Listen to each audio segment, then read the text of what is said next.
Oh, good morning, everyone, and welcome to this Global Sourcing Association webinar on Contact Center as a Service.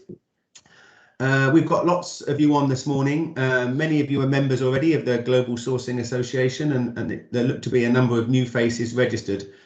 So for those of you that are not aware of the Global Sourcing Association before, check out the website, check out LinkedIn.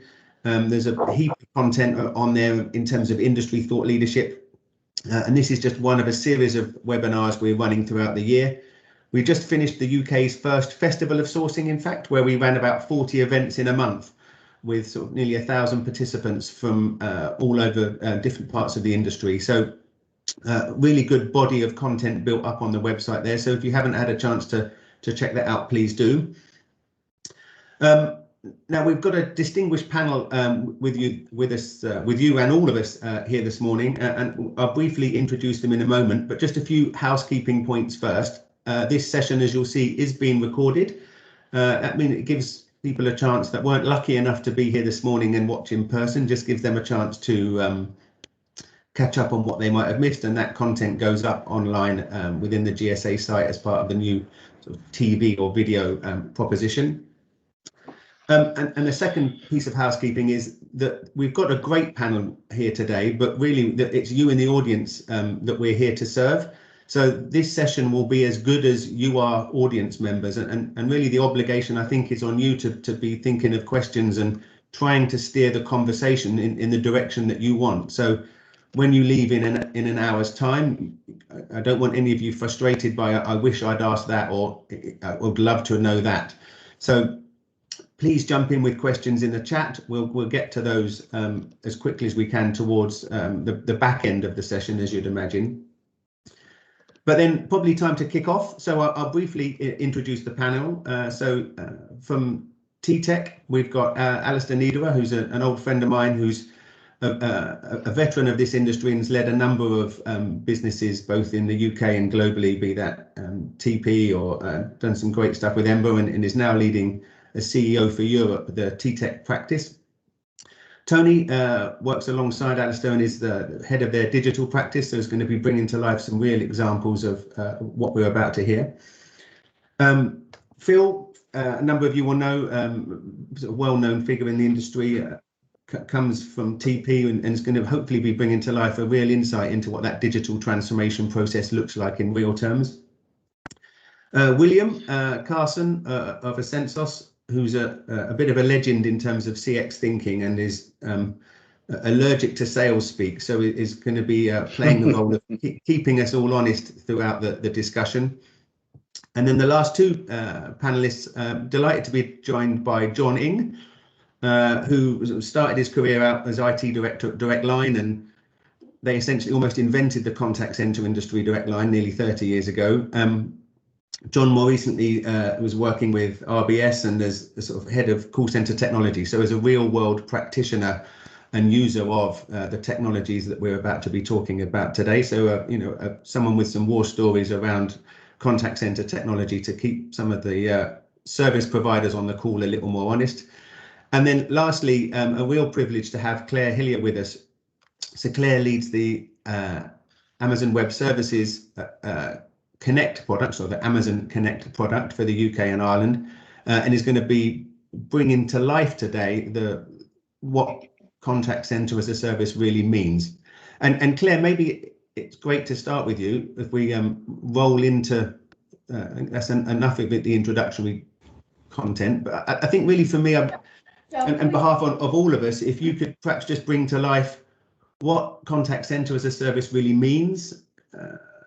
So sorry, Joel, before you kick off, your video is no longer on, and other people that are not actually part of the panel have their videos on. So if you're not part of the panel, please do take we can see him.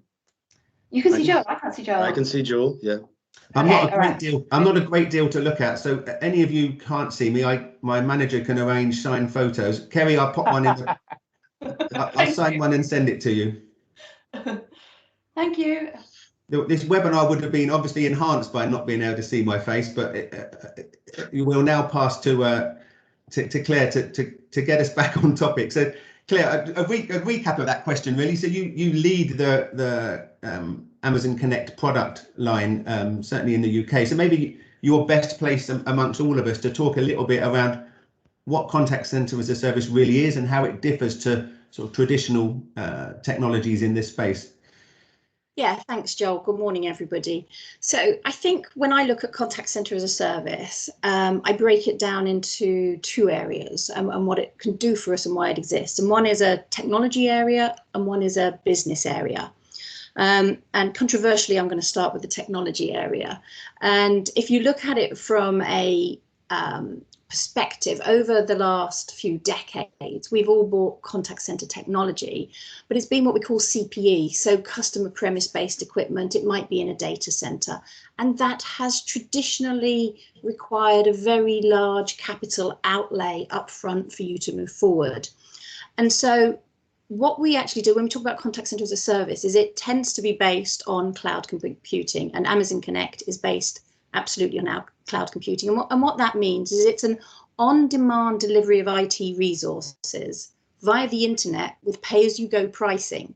So instead of having to drive your business by building a massive business case up front, investing however many hundreds of thousands or millions of dollars up front, you can actually say, right, I'd like to try some of this technology and take it on board. But at a technology level, what that means is the world is changing rapidly. And I'm sure many of you know that every time you buy a piece of technology, you need to do a security patch more and more and more frequently.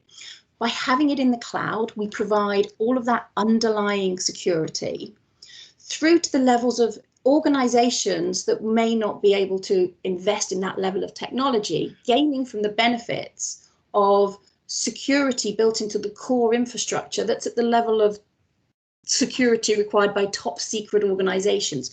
So that comes as standard.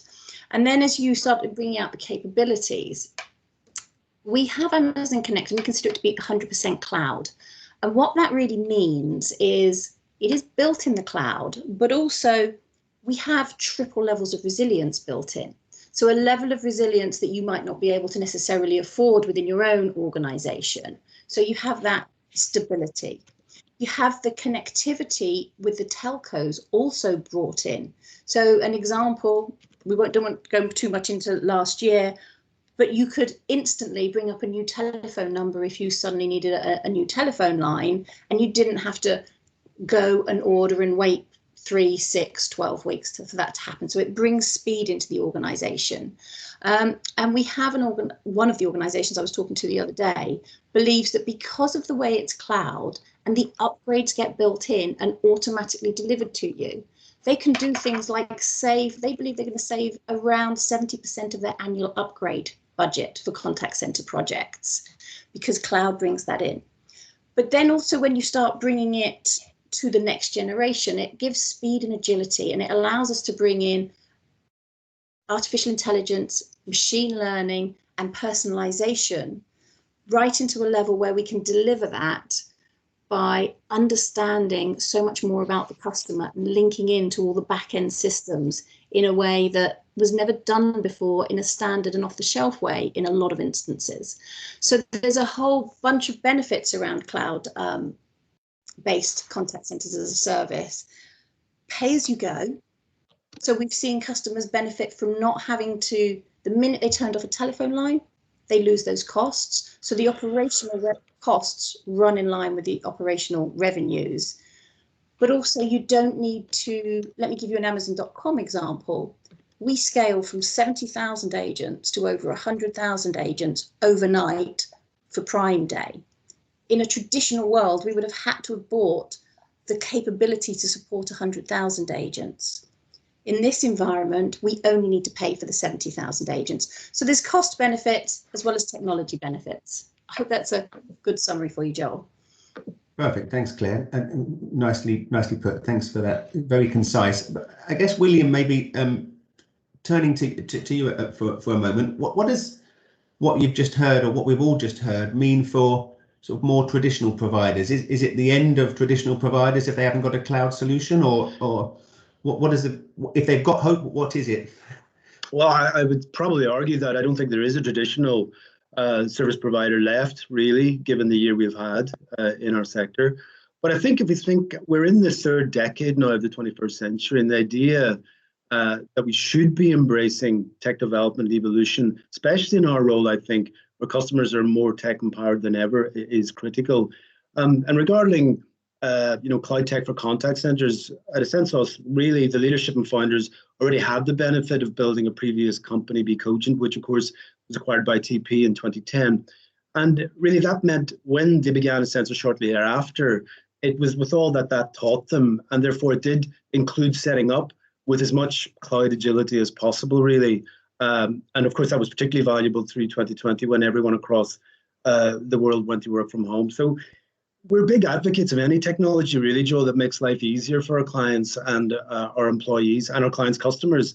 And being able to access existing, as Claire mentioned, but also yet to be invented solutions as and when required, I think is fundamental both to the efficacy and indeed the commercial flexibility of customer management ongoing. Yeah, thanks, William. And Phil, maybe turning to you. So you work for TP, one of the largest providers on the planet of contact center solutions, 350, 400,000 probably by the time this morning, hundreds of thousands of agents on your platform globally in all different parts of the world. What do you think this move to recent trend of contact centers as a service means in terms of the more collaborative models that organizations are going to have to start having with suppliers? What are the benefits for organizations like TP?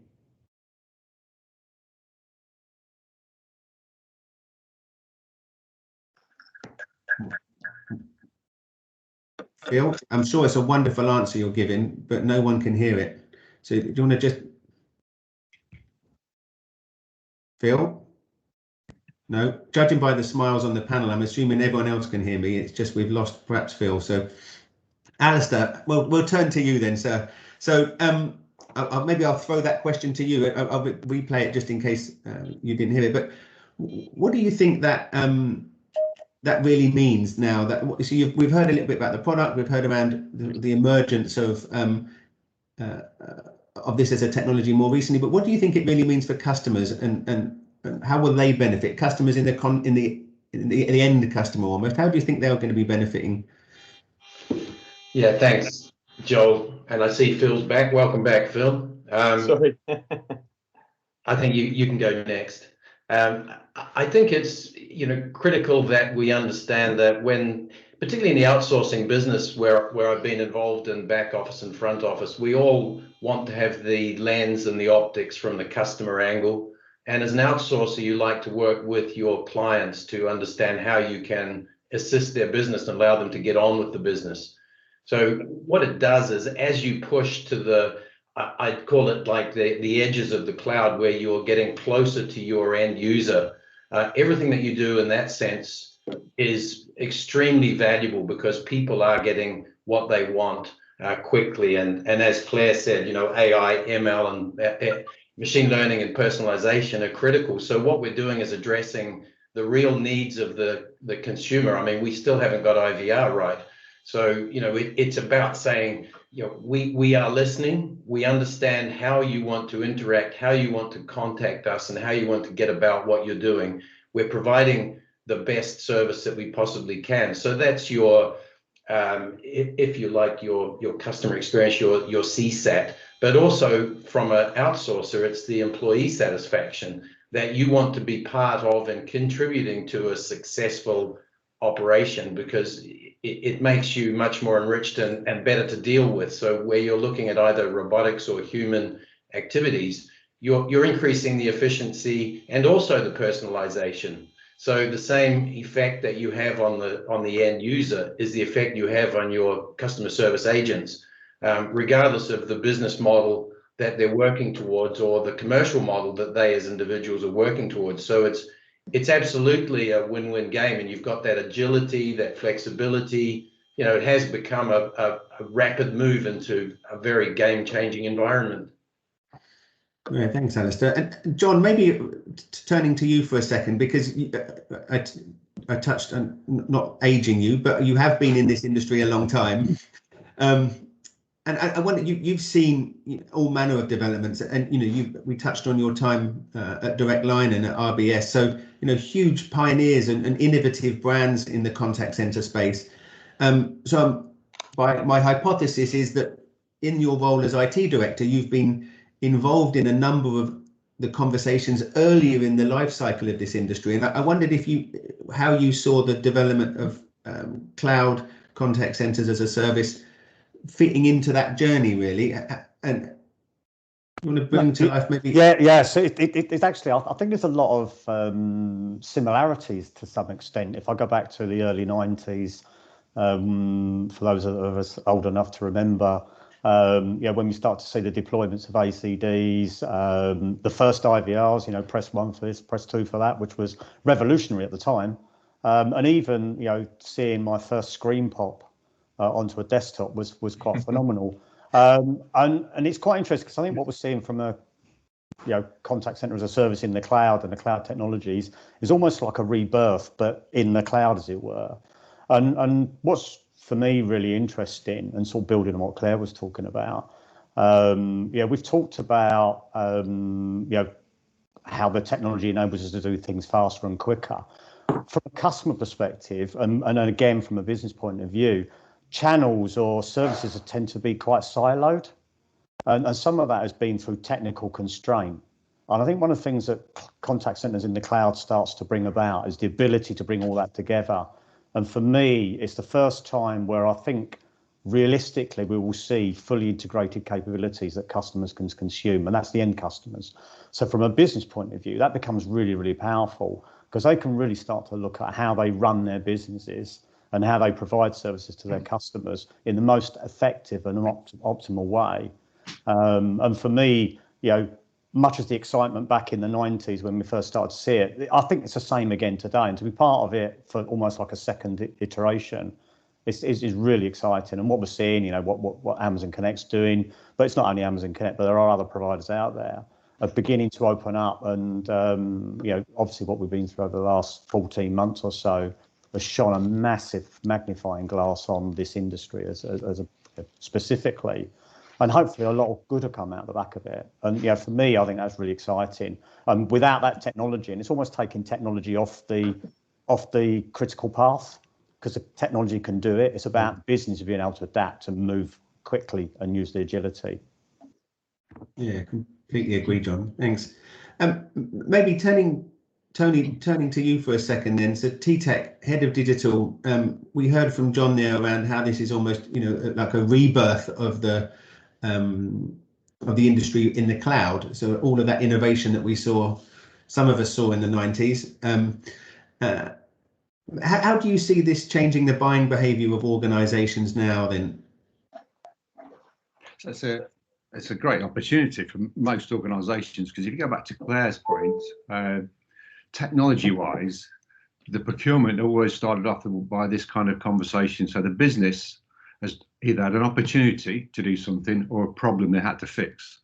So what they do, they go and articulate that to their IT organisation, and the IT organisation normally respond in the same way, which is, I understand the business problem. Now what I've got to do is articulate that in a really big RFP process, and also ask you lots and lots of questions, which some of them are basic, like will the phone ring?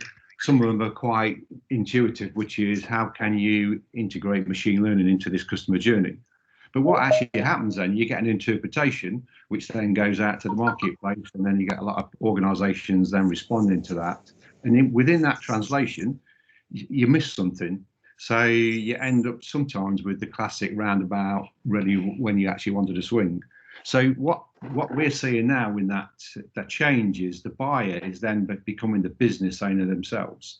So that business is then articulating what that business problem is or the opportunity is, and they're then going to the marketplace and saying, how can you deliver a good customer journey to fix my problem or deliver the benefit that I want to offer to our customers? So that's a big change. And so we're kind of moving away from what we see as like a 9-month to 12-month kind of RFP process into a quite agile procurement opportunity. And that then brings itself another issue is the procurement organisation. We work with a large German organisation in 2019, and we spent the whole of 2019 going through the procurement process, which resulted in them choosing T-Tech to deliver a contact center as a service. But we also then, we were on point to deliver a business outcome. And that business outcome was twofold. One, enhance the customer experience and also the employee experience, but at the same time deliver a business outcome which was transformation. So that's we can start to see the needle move on buyers, and it's certainly moving back towards the business stating what they want and then going to the marketplace, say, can you deliver that? And obviously through what Claire talked about there, the ability and the agility to switch on services quickly, it then starts to sort of reduce the procurement process time. So that's some of the things we're certainly seeing. Okay, thanks, Tony. And Phil, maybe turning to you, hopefully you can hear us.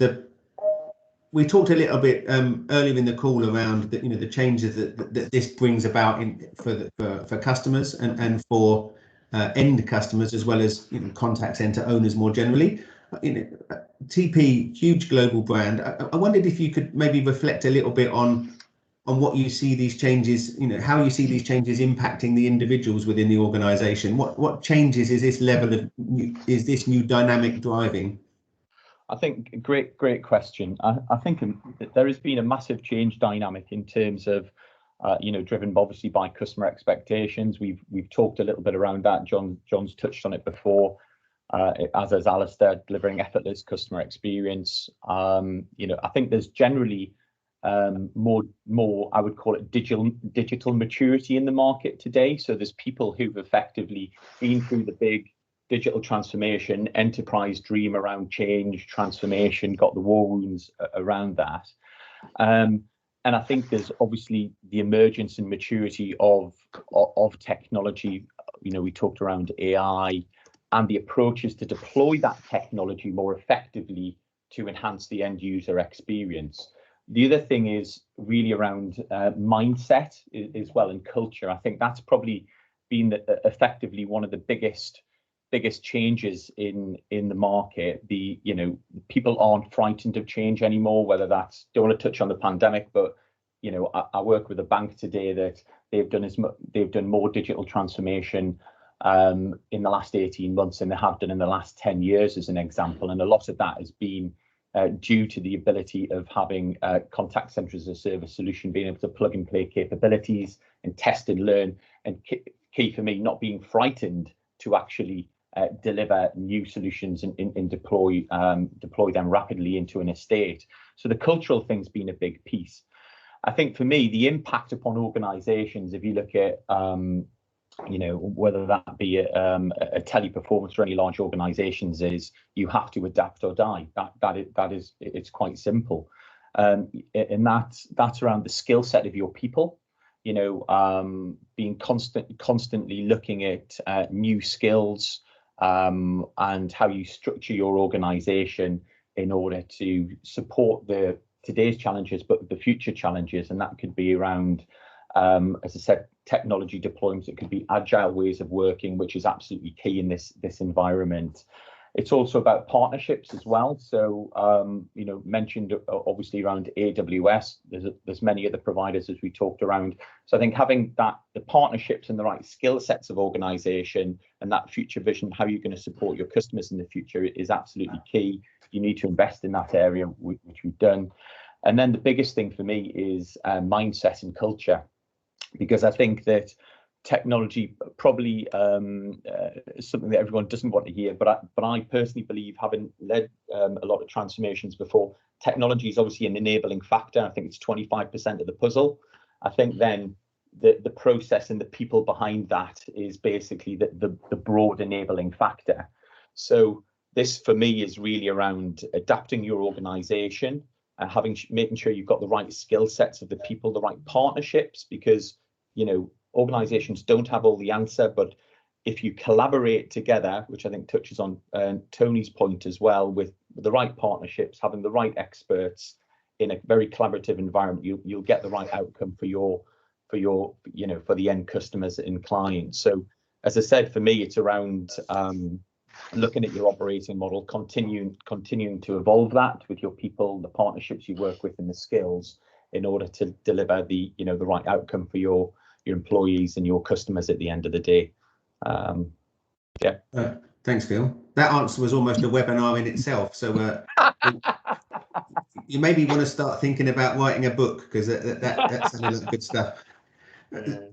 Maybe just a little sort of point of reflection, because we're halfway through. There's some questions starting to come in, which we will get to, I promise. And please do start dropping those in into the question panel. You've all been on Zoom and Teams for a year now, so you know how that works. And I do promise we will get to it. But I think if I just pause here for a moment and reflect on what we've heard in the first sort of half of the session. We set out what the technology is, benefits for customers, big benefits for owners of contact centres, be they contact centre outsourced providers or internal providers. We've talked a little bit there around the cultural change, and John brought to life how this fitted into the long journey of the rebirth of contact centre technology into the cloud.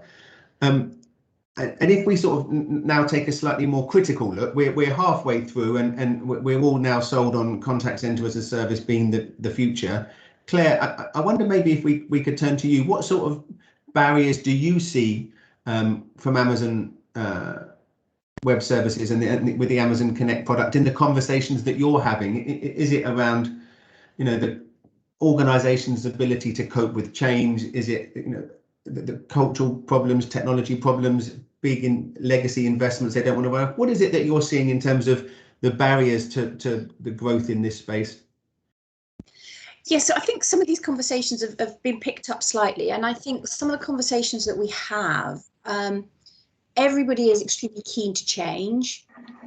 However, we still see a lot of RFPs that come out for technology replacements. And I think Tony mentioned that the conversation is moving back towards the business conversation, but we still see in the market a technology conversation and an RFP.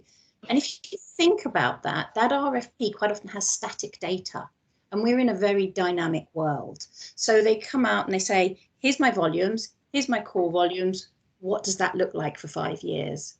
Well, if you're trying to buy a solution today that, let's say you've got 300,000 calls per year, is still 300,000 calls per year in 5 years' time, we're looking at the wrong conversation. So I think the ability for people to understand that you've got 300,000 calls today and you may have 150,000 calls and 3,000 chats next week or in 2 years' time, how do you bring that into your procurement cycle and conversation? So you need a very strong business leader who has a vision of what they want their organization to achieve, and then be able to bring that back into, okay, so what do we ask for today? And do we understand, at least at a theoretical level, the kind of change we need to drive into tomorrow?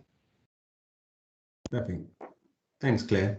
So maybe building on that a little bit, my day job is, and I didn't say this at the start during the introductions, but my day job is I'm the global head of procurement for Vodafone's number of its areas of indirect spend. So I guess in the cast that we have before you today, I'm the nasty procurement guy. And I've sort of spent the last 10 years at Vodafone trying not to be the nasty procurement guy, but by trying to encourage and incubate and nurture innovation and different ways of thinking. But what are the panel, maybe, William, we'll come back to you. Maybe, do you think procurement are ready to buy this sort of capability today? Well, as an independent provider, I think we do see ourselves coming up a lot against what Claire really kind of has touched on there, this procurement barrier to vision, if you like. We would love to be in the room and really seek out what the problem statement is for a client, rather than simply have that RFP with all that detail in it. And as I joked last week at another conference, do procurement get these memos? Do they get invited to these calls in our sector? So I think there is a challenge around the adoption of these services for some organizations, simply because they're not seeing the wider long-term picture. And if we think about it, working, as I say, almost exclusively in retail, we're already seeing that, our clients' customers are shopping from Facebook, they're getting discounts through vlogs, and they're accessing e-commerce from Instagram. as an existing deployer of Amazon Connect services, we know we already have the ability to invite more of that into our estate to really create bespoke solutions each time we've managed to get the right time with the client to create those problem statements and the solutions thereof. So I think for me, it has been a bit of a bugbear for about 10 years that I know there are great people in the procurement side. There's some great skills, great talents. Joe Walker being absolutely top. But there is a genuine challenge, and we see it all the time where, and I've seen it where the vision has been distilled down to pretty much or almost evaporated by the time it gets to the RFP in the inbox of the BPO. Thanks, William. And John, maybe coming to you then as a fellow buy-side domain, we've heard sort of from some people there from the sell side around how they want a different sort of conversation facilitated either through the business or through procurement. But in your sort of long experience in this space as IT director, what for you have been the barriers? And maybe, we've got a great cast of on here from all different industries on this session today. So what advice would you maybe give both your procurement colleagues and your sales colleagues in terms of making this journey an easier one? Yeah, I think what William was talking about there was really interesting. Obviously, from yourself, Joel, and being on the buying side, I also have frustrations with the procurement teams. So much as they work and being colleagues of mine, and I think for me is that there's an education, if I can be polite, in you that. don't have to be polite on this is a global sourcing association. Yeah. We're here to be provocative, so don't hold your punches, sir. Yeah, so I think there's a huge opportunity, because I think what we're looking to buy now is not what we used to buy. I think the propositions are different. If we think about the technology that sits in the cloud, and the way it can be consumed through microservices, ideally in the pay-as-you-go that Claire talked about, very little commitment. So you're not signing up for 3-year deals or 5-year deals anymore and all that sort of stuff. So I think the landscape is shifting. It hasn't shifted anywhere near as far as it possibly could do, and I don't know whether it ever will. But I think it's really interesting, because I think from a procurement point of view and also from a finance point of view, because I think there's similar challenges with financing of this sort of activity, is typically, we talked about the CapEx, that's an easy model for business operations to manage from a financial perspective. Pay as you go and consumption-based services, the difficulty to predict the bill shock that potentially people get on the back of it. And I think procurement plays a role in that. And I think it's a huge opportunity for those that are innovative and are creative and open-minded to change the way they operate. So, moving away from the RFP process, how do you support? I mean, I know from an auditable point of view, businesses need to be seen to be clear and transparent. We've got, ABC and all sorts of stuff like that we all need to comply with. But I think there's a huge opportunity to do things in a different way. And if there are procurement teams out there that are looking to think about it in a different way, so not looking at creating these 400-line question RFP pieces that take months to churn through, certainly I think would be a great opportunity for businesses. And I think back to that agility point, because it takes agility away. If you've got to go through that process, you can't be agile. So for me, I'd love to see a change, and happy to play a part if I can in procurement being done in a slightly different way. It does need to be robust. You need to make sure you're buying the right thing at the right price, absolutely. But I think it can be done differently to what it has been done previously. And I think the technology and the way that businesses will consume that will hopefully enable that and allow that. So that's my view. Perfect. Thanks, John. And Phil, do you want to build on that? Yeah, I just wanted to make a comment, really. I mean, again, just in terms of what we're seeing in the market, very broad brush strokes in terms of how our client engagements have sort of evolved over the last sort of 10 to 24 months. I think and this has been enabled by contact center as a service in general, agile working. Today, probably from a service provider perspective, full stack, we've still got 50% of our engagements are very much of that static RFP answer, provide a service, whether that be technology or people or a wraparound or that full stack. The middle bucket, what I've seen is that we call it a collaboration model effectively, where it's basically going in, baselining processes. We use an approach called TAP, Technology Analytics and Process Consulting, baselining an environment, and basically then look at the best in a digital garage or a model office environment, look at the best technology to basically deploy or solution to answer that question. Now, we're now seeing a lot more of that activity. Probably about 40% of our engagements are now much more collaborative and consultative. They're not big enterprise rollouts. They could be a few £100,000 as an example, and then scaling to something different. But, if I look at the old way of buying, that was the old gain share model I used to call it, and probably there was only 5% of our engagements were that. It's probably about 40%. And then I've still got probably about 10 to 20%, which are the more outcome-based transformation pieces. But I think where the value is and where the excitement is generally in that collaborative approach in the center, where, again, you've got the right skills, you've got the right partners in that sort of agile model office environment to test and learn. And because again, speaking from a sort of a supplier side and procurement side, a lot of them engagements are quite small, and some of them aren't procured. They're done more agilely, directly with the business. So there's a huge amount of value in that sort of agile approach.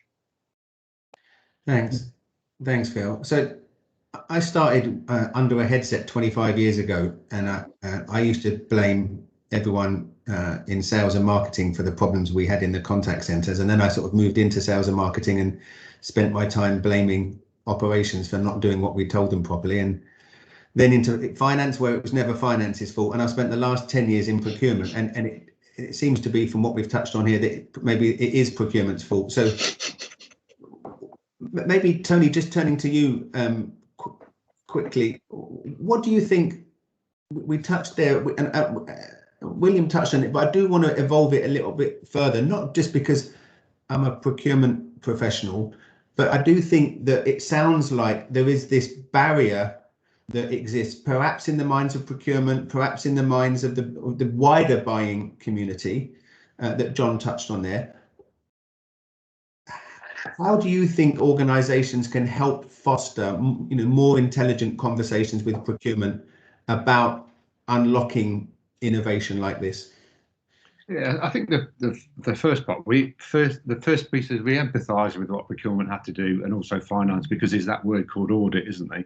And in any public traded company or any SME, you've got to be making sure you're making the right decision, and you've got to stand up to that decision. So we understand the processes there, but the world we live in is moving quite quickly, and the conversation that was said, that Phil said, I think with the bank doing more transformation last year than they have done in the last 10 years, I think that's consistent right across, right across the UK and Europe and the world, really, I'd say.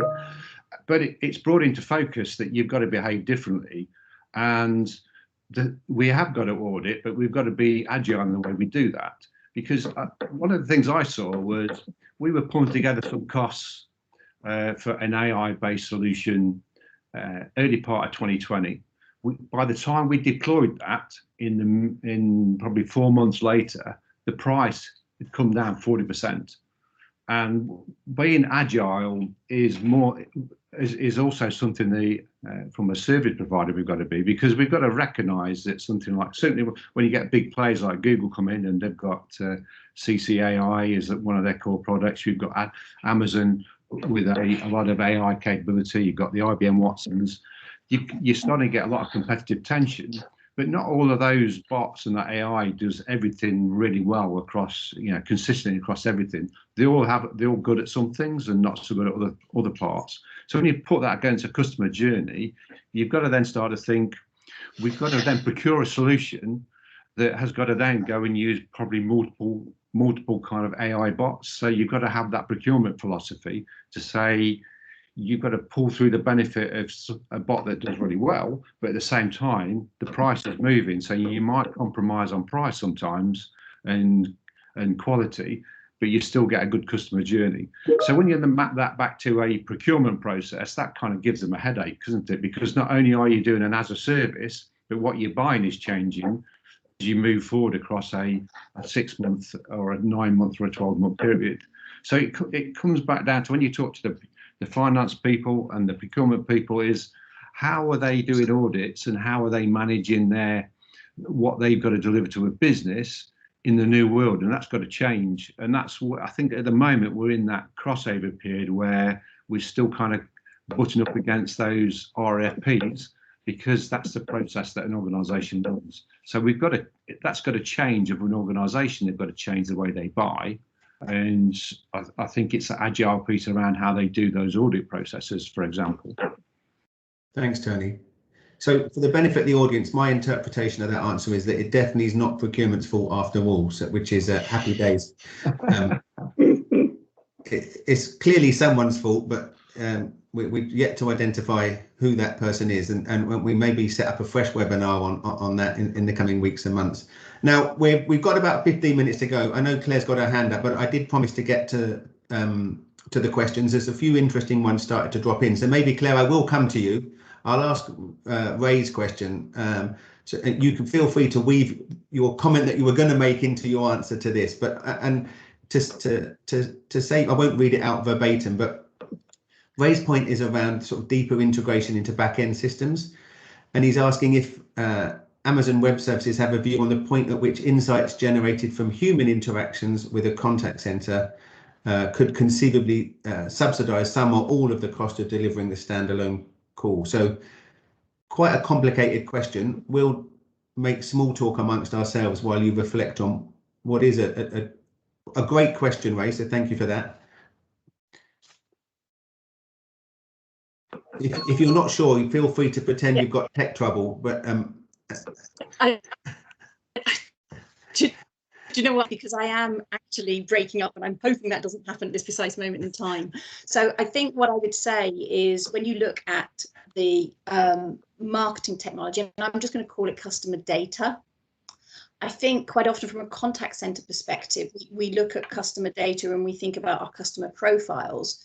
But when you bring in all of the data that gets collected, like when somebody visits the website, where they go, how long they stay, and start bringing the data from the marketing side and the other channels into the environment, then you can absolutely get to the point where you are pinpointing somebody. And I think, to me, there's several different levels of doing it. And that is, first of all, you can eliminate the calls in the first place.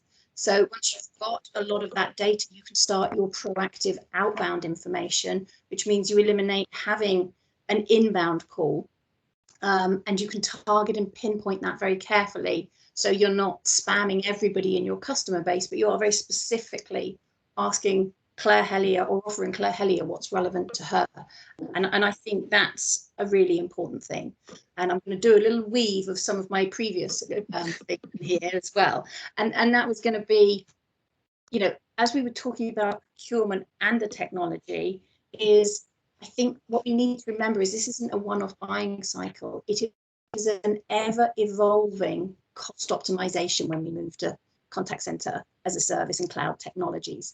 And I think Tony brought in that the costs are forever coming down. So you can optimize those costs in so many different ways, as well as when you bring in things like the marketing information, you can actually go and outbound target a very specific person for a very specific reason, and you're bringing the cost optimization down in that way as well. I'm just going to read the question a bit more.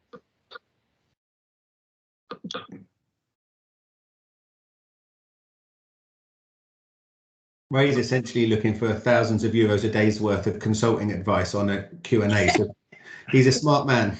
Yeah, and so I'd say the other thing that potentially answers that question is, one of the other things I was going to say is, one of my colleagues on the panel mentioned testing and learning. Phil, I think it was you.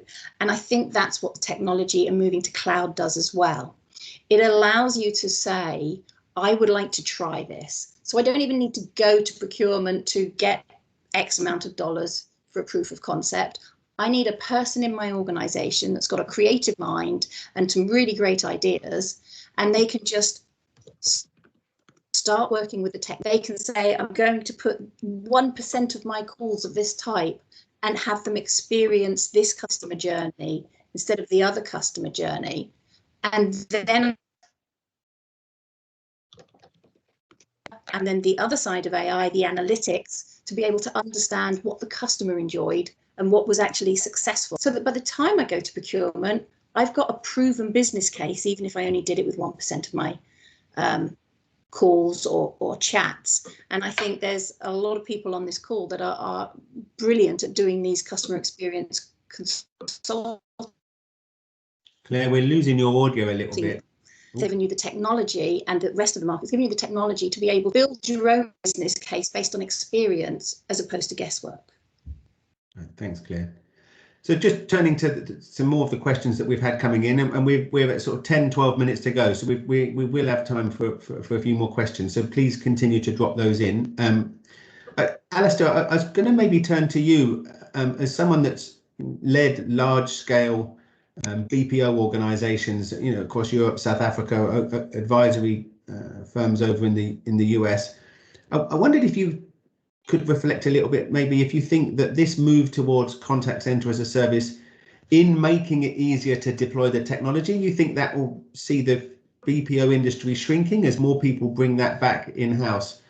So that's my interpretation of a question I saw in the feed there from Kerry, which was around, you know, do we think is this new entrants taking share? Will the market shrink, outsource market shrink, as the barrier or the hurdles to delivering the technology become now so low that people start to think they can do it themselves? What are your reflections on that? Yeah, thanks. It's you know, it's a situation where, you know, you must adapt to survive, and I think that companies can remain as specialists, or they become specialists in wider angle. And I think that, you know, what a company is looking for in an advisor or in a partner is somebody who has an outside-in view with a wide-angle lens. And you're seeing that the adaptives in our industry are providing more of those services where, you know, we look at the discovery, the design, the build, the manage functions of the business, and everything comes down to building partnerships and organizations and working with partners who can reduce your risk and provide you with that trusted relationship. And we talk about it a lot, and, you know, we can remain as a technology specialist, might remain as a technology specialist, and an outsourcer might be a specialist in delivering particular workforce solutions or provide gig CX type solutions. You know, others are going down the different path, which is where we're at, which is understanding the use of the technology, but having a wide view of these things. And I think that, you know, the question that needs to be asked of a business is who's advising you on your experience strategy, and understanding all of the pieces. We've got into such, whilst we tend to be seeing modernization where we're not seeing things really being simplified, they're actually getting more complex. We still have the on-prems and the cloud. We still have all the solutions in IVR, God bless it. So, you know, everything has got just more complicated. So for the outsourcer or the BPO, or what we call, you know, the service provider of CX or customer experience as a service, which includes contact center as a service, it includes the other elements of the entire ecosystem in CX, that companies can't possibly understand all of the elements that go into the solution they want. And so therefore they've got to rely on the specialists who have this view, this experiential view that you can trust and implement and bring in the parts, but manage the whole. If that makes sense. Yeah, thanks, Alistair. Now, when I was thinking about chairing this event, I was quite keen to sort of avoid talk about the pandemic and the sort of move to home agent working, because I think there's a webinar starting every hour on the hour on those topics, and I think they've been well covered both by the Global Sourcing Association and others throughout the sort of pandemic. But I think we're all probably shocked and saddened to see the scenes sort of unfolding in India over the last week, where the latest wave has really gripped the country. there's a question in the Q&A here from Poonan around does the panel have any views on how to deal with the current situation in India? Now, again, I think we probably just in terms of framing that question a little bit should, rather than more of a crisis response in an infrastructure challenge. And I lived and worked in India for 5 years, and it's a country that I hold very close to my heart.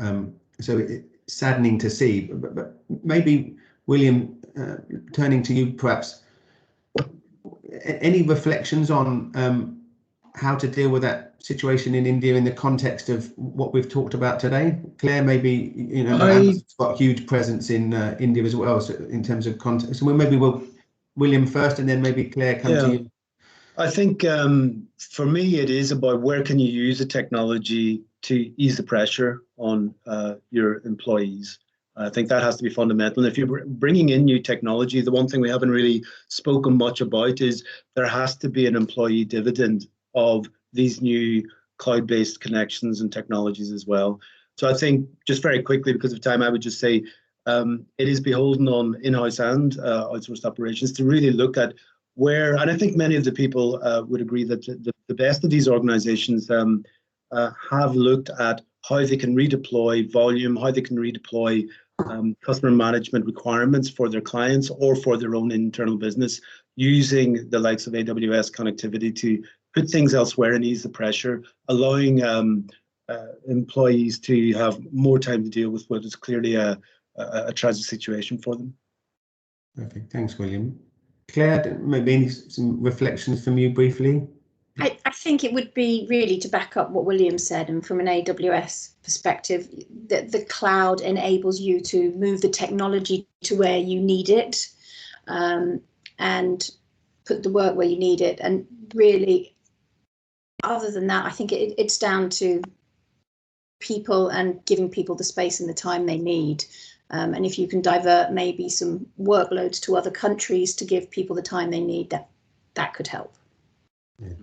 Thanks, Claire. A difficult topic, and so thanks for those answers. We can't do such a complicated question justice, I don't think, I'm afraid, Poonan, in the time we've got. But we've got a couple of minutes left now, and I'll come to Graham's question. He gets the prize for the first question, and it may be the last question answered, unless anyone wants to sneak in a closing question. But those of you have probably been able to read it in the chat, and it's around. And this is to all of you, so there'll be a race to put your hand up, and I'll come to you in that order. But I'll read it for the benefit of those people who may be listening without the screen.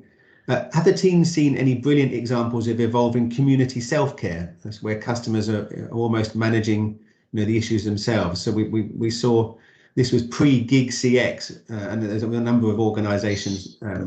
Limitless and others that are sort of using customers in the community to support issue resolution. But I think Graham's point here is a wider one really and I don't want to open up the gig topic now, but has anyone seen any great examples of community self-service? William wins the first to put his hand up. So rather than reading the end of the question, let's jump to you then, William. So great examples of self-service. I think the best example really is that I've come across anyway is giffgaff. I know Vincent Boone, who was charged with setting up the community help network around giffgaff back, must be about 8, 9, 10 years ago even. And the heart of it was really, which I think is what the likes of Limitless directly and Live Exchange have built on, is how do you get people that are already working with a brand to advocate for and support that brand with other customers of that brand. But giffgaff did it brilliantly. But they also had a great idea, which was, you have to have an empty chair at the board table at every board meeting, which is the customer. And if you don't reflect on it like that, then no real customer management solution is going to deliver for you. So that for me is the best example that I've seen. Okay, thanks, William. Anyone else want to jump in on that? I think there's a lot, Phil. I think there's a lot of really good examples in automotive, actually. If you look at, probably a little bit to the side in terms of communities and user support in supporting technology. I mean, it's wide. obviously everyone's aware of Apple. They use a lot of community support. I think that's still a very good route to knowledge. I certainly use that. I find it quite effortless. But in automotive, there's a huge amount of examples. Volkswagen Group, BMW use a lot of community support, just because that's where a lot of the knowledge are on the how-tos and the workarounds to support their end users. So not necessarily a technology-led piece, but certainly I think there's some great examples out there already. Apple, one of them, and I said in automotive, what Volkswagen Group and BMW users are doing to support other customers there. Perfect. Thanks, Phil. So Graham, I'm not sure where you work or what you do, but it sounds like you're in the decision-making process around evolving your support model. So there's participants on this call that you can reach out to and of course help you in that conversation. But as I say, there's industry bodies like the Global Sourcing Association that sort of are trying to pioneer some thought leadership around some of these complicated topics. So reach out through some of those forums, maybe and open that up to a slightly wider audience. Alistair, if you're going to say anything interesting, it needs to be in less than 20 seconds. So then we'll wrap the call up. A good example of considering community is one that William mentioned, Live Exchange in the US, where they understood a lot of their gig workers were struggling financially, and they implemented a process that meant they didn't have to go for payday loans. What they would do is be able to be paid at the end of the day that they worked. It just showed that consideration for the community and the issues that they had. That's it. Perfect. Thanks, Alistair. So we've got at least 4 salespeople on this call and who are paid to talk all day. So we've done relatively well to get through the content in the hour that we promised. And hopefully the community of participants on this call took some value from what they heard there. This is an evolving topic, and it's one that is requires some thinking and some application. And as you heard from John and others, this is around organizations taking the time to reflect on where they are in the journey. And there are a number of solution providers out there that can help buy-side organizations on that journey to unlock the potential of what is clearly the future of contact center technology. So that just leaves me to thank the panel. You've been wonderful. Thank you for your time and input into today's session. Much appreciated. Thank you to the sort of huge numbers of people that dialed into the event today. Please keep a lookout on the Global Sourcing Association LinkedIn page or the website around upcoming events. There's some fantastic ones coming up over the next few weeks around technology, around diversity, around inclusion in supply chains, around greater use of technology in different sorts of business models. So there's great roadmap of events coming up over the next few weeks. I won't list them all here, but please do jump onto the LinkedIn page. It's a real hub for information, and you'll see a list of events, all of which, as you can see, are designed by this community to bring together experts and practitioners from the buy and the sell side to share their experiences and answer questions. So hopefully you've enjoyed the session today, you found it useful, and I just wanted to wish you all a great day, stay safe, and thanks for joining. Bye-bye.